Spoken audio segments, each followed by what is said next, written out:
માત્ર એક બ્લડ ટેસ્ટથી બાળકમાં ડાઉન સિન્ડ્રોમનું રિસ્ક તપાસી શકાય? NIPT is the answer.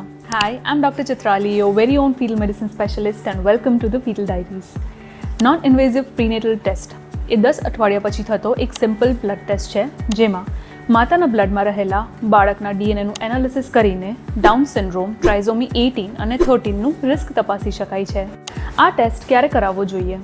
જ્યારે માતાની ઉંમર વધારે હોય, IVF પ્રેગ્નન્સી હોય, ફર્સ્ટ ટ્રાઇમેસ્ટર સ્કેન નોર્મલ હોય બટ સ્ક્રીનિંગ હાઈ રિસ્ક હોય, અથવા તો પેરેન્ટ્સને જ્યારે વધારે એક્યુરેટ સ્ક્રીનિંગ જોઈતું હોય ત્યારે. NIPTનું રિઝલ્ટ 3 કેટેગરીમાં આવે છે: લો રિસ્ક, હાઈ રિસ્ક અથવા તો નો કોલ.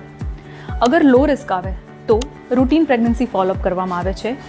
અગર હાઈ રિસ્ક અથવા નો કોલ આવે તો further invasive diagnostic procedure like chorionic villus sampling એટલે કે CVS અથવા એમ્નિયોસેન્ટેસિસ કરવામાં આવે છે.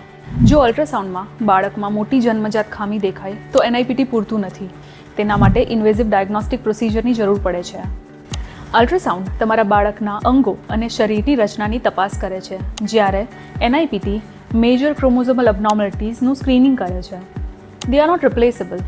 Together, they give us a complete assessment of your baby's health. See you until next time.